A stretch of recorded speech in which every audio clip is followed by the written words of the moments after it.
Hi అండి, అందరికీ నమస్కారం. ఓం గం గణపతియే నమః. పుత్ర గణపతి వ్రతం అంటే ఏమిటి? ఆ వ్రతాన్ని ఎలా చేయాలి? ఏ విధంగా ఆచరించాలి? ఈ వీడియోలో తెలుసుకుందాం. హిందువులు ఏ పని చేసినా కూడా ముందుగా ఆ వినాయకుడిని పూజ చేయడం ఆనవాయితీ. గణాలకు అధిపతి అయిన గణపతి మనకు ఎదురయ్యే ఆ విఘ్నాల నుండి అన్నింటినీ తప్పించి విజయం చేకూరుస్తానని మన నమ్మకం. అయితే ఆ వినాయకుడి పూజకే అంకితమైన 2 తిథులు ఉన్నాయి. ఒకటి భాద్రపద మాసంలో వచ్చే వినాయక చవితి, 2 పాల్గొన మాస శుద్ధ చవితి నాడు వచ్చే పుత్ర గణపతి వ్రతం. ఈ వ్రతాన్ని ఆచరిస్తే గనక ఆ గణేశుని అనుగ్రహం కలుగుతుందని, సంతానం కలుగుతుందని ప్రతీతి.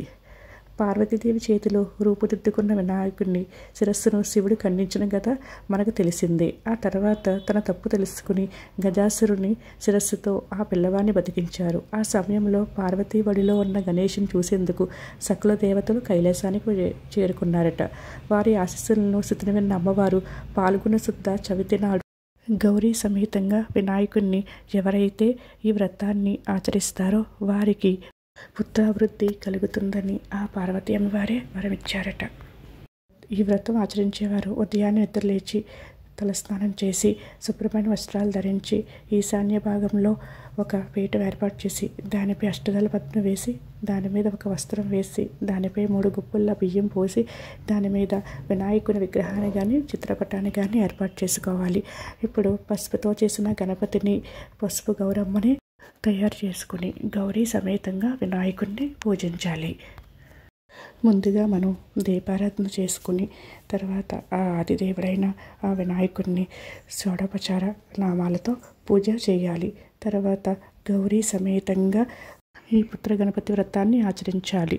సంతానం కావాలనుకునేవారు, సత్సంతానం కావాలనుకునేవారు, ముఖ్యంగా మగపిల్లలు కావాలనుకునేవారు ఈ వ్రతాన్ని ఆచరిస్తే చాలా మంచిది. ఈ వ్రతం చేసిన రోజు నాడు ఉదయం నుండి సాయంత్రం వరకు ఉపవాసం ఉండి సాయంత్రం పూజ అయ్యాక ఆహారాన్ని స్వీకరించాలి.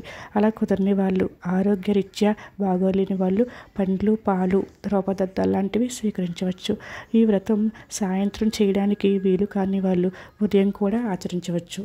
ఎవరికైతే సంతానం కావాలని కోరుకుంటున్నారో, సత్సంతానం కావాలని కోరుకుంటున్నారో, ముఖ్యంగా మగ సంతానం కావాలని కోరుకుంటున్నారో వారందరూ కూడా ఈ వ్రతాన్ని ఆచరించవచ్చు.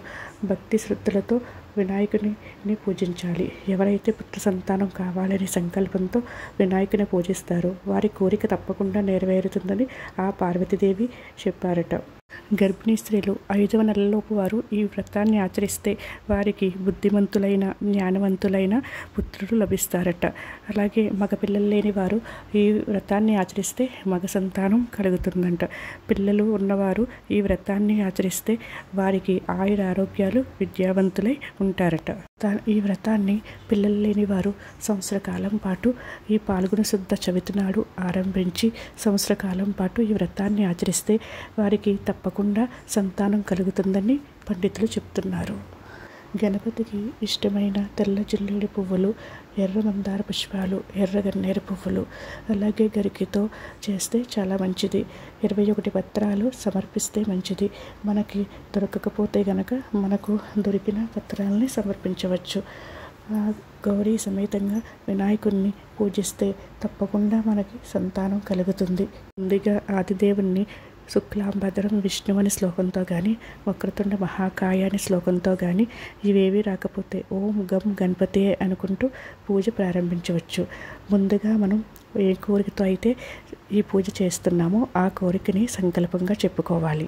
వినాయకుడికి ఇష్టమైన తెల్ల జిల్లేడు పువ్వులు, మందార పుష్పాలు, ఎర్ర గన్నేరు పువ్వులు సమర్పించాలి. ఆ వినాయకుడికి గరిక అంటే చాలా ఇష్టం. గరికను 21 రకాల పత్రాలను సమర్పించాలి. 21 పత్రాలు మనకు లభించినప్పుడు మనకు దొరికిన పత్రాలని కూడా సమర్పించవచ్చు. గౌరీ సమేతంగా వినాయకుడిని ఎవరైతే ఈ పుత్ర గణపతి వ్రతాన్ని ఆచరిస్తారో వారి కోరికలు తప్పకుండా తీరుతాయని పండితులు చెప్తున్నారు. వినాయకుడికి ఎరుపు అక్షింతలతో, ఎర్రవత్తులతో దీపారాధన చేస్తే చాలా మంచిది. ముందుగా ఆ వినాయకుడిని ఎర్ర అక్షింతలతో కానీ, ఎర్ర గన్నేరు పువ్వులతో కానీ, లేకపోతే తెల్ల జిల్లేడు పువ్వులతో కానీ పూజను ప్రారంభించుకోవాలి.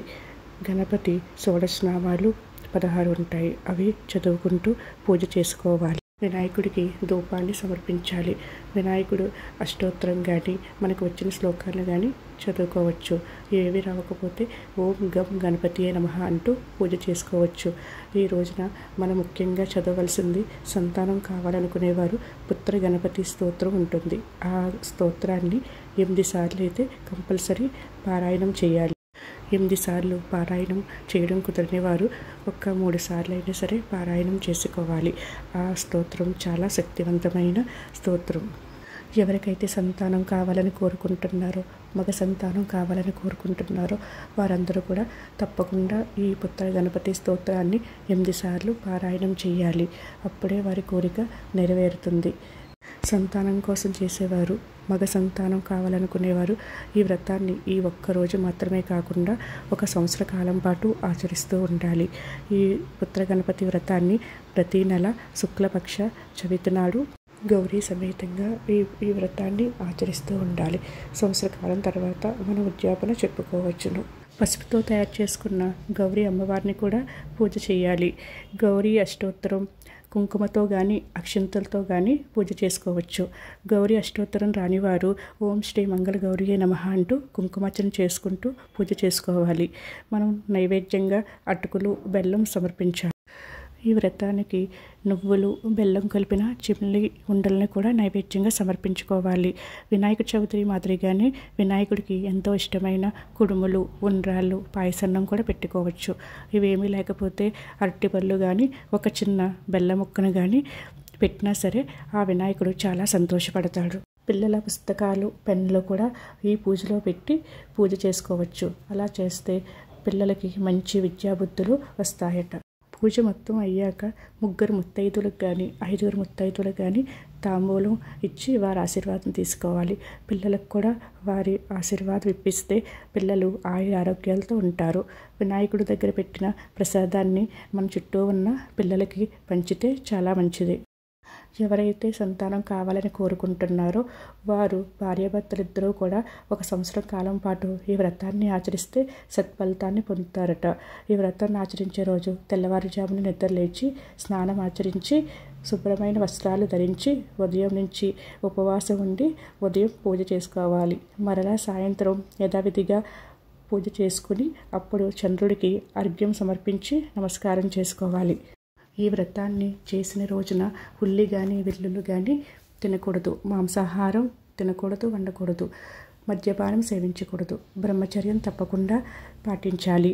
సాత్వికమైన ఆహారం మాత్రమే తీసుకోవాలి. ఆ రోజు మంచం మీద కూర్చోవడం కానీ పడుకోవడం కానీ చేయకూడదు. నేల మీద మాత్రమే పడుకోవాలి. ఈ వ్రతాన్ని మాకు ఇంట్లో చేయడం కుదరదు, వీలు కాదు అన్నవాళ్ళు మనకు దగ్గరలో ఉన్న గణపతి దేవాలయానికి వెళ్ళి 21 సార్లు ప్రదక్షిణ చేసి గుంజిళ్ళు తీసి ముట్టికాయలు వేసుకుని గరికని సమర్పించి మన గోత్రనామాలతో పూజ చేసుకుని తర్వాత పుత్ర గణపతి స్తోత్రాన్ని 8 సార్లు పారాయణం చేస్తే అంతటి సత్ఫలితాన్ని పొందుతారట. మొదటిగా ఈ స్తోత్రంతో దుండి అని కాశీరాజు పుత్ర గణపతిని ఆరాధించి సత్ఫలితాన్ని పొందారట. పూర్వం మహారాజులు, చక్రవర్తులు వారసత్వానికి ఎక్కువ ప్రాధాన్యం ఇచ్చేవారట. ఇందుకు కారణంగా వాళ్ళంతా పుత్ర సంతానాన్ని ఎక్కువగా కోరుకునేవారు. తమ తర్వాత తమ రాజ్యభారాన్ని కొడుకే స్వీకరించాలని వారు భావించేవారట.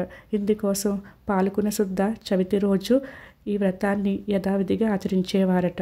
ఈ వ్రతాన్ని ఆచరించి ఫలితాన్ని పొందిన రాజులు ఎంతోమంది ఉన్నారు. వినాయక చవితి మాదిరిగానే ఈ వ్రతాన్ని ఆచరించాలి.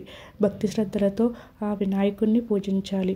ఎవరికైతే పుత్ర సంతానం కావాలని సంకల్పంతో ఆ వినాయకుని పూజిస్తారో వారు కోరిక తప్పకుండా నెరవేరుతుందని పురాణాలు చెప్తున్నాయి.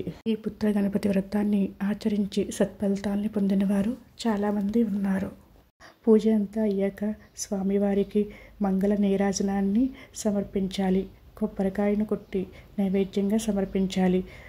పువ్వులు, అక్షింతలు తీసుకుని 3 సార్లు ప్రదక్షిణ చేసి ఆ అక్షింతల్ని, పూలను స్వామివారి పాదాల వద్ద వేసి ఆ అక్షింతలు తీసుకుని మనపైన, మన భర్త పైన, పిల్లలపైన శిరస్సున వేసుకోవాలి. సాష్టాంగ నమస్కారం చేసుకోవాలి. పూజలో ఏమైనా తప్పులు ఉంటే గనక క్షమించమని గుంజీలు తీసి మొట్టికాయలు వేసుకోవాలి. ఈ వ్రతం చేసిన తర్వాతి రోజు మంగళవారం కానీ శుక్రవారం కానీ వస్తే పీఠాన్ని కదపకూడదు. తర్వాత రోజైన బుధవారం కానీ శనివారం కానీ పీఠాన్ని కలపాలి. పూజలో పెట్టుకున్న పసుపు గణపతిని నీళ్ళల్లో కలిపి ఏదైనా చెట్టు మొదట్లో వేసేయాలి. పూజలో పెట్టుకున్న పసుపు గౌరమ్మని మాత్రం మన ముఖానికి కానీ మంగళసూత్రాలకు కానీ రాసుకోవచ్చు, కాళ్ళకి రాసుకోకూడదు. పూజకు వాడిన పత్రిని మాత్రం ఎవరు తొక్కని ప్రదేశంలో వేయాలి. కాలువలో కానీ చెరువులో కానీ పారే నీటిలో దేనిలో అయినా సరే వేయవచ్చు. ఇదండి వీడియో. పుత్ర గణపతి వ్రతం కోసం నాకు తెలిసిన కొన్ని విషయాలను అయితే మీకు షేర్ చేయడం అయితే జరిగింది. ఈ వీడియో కనుక మీకు నచ్చితే కనుక లైక్ చేయండి, షేర్ చేయండి, సబ్స్క్రైబ్ చేసుకోండి. Thank you for watching.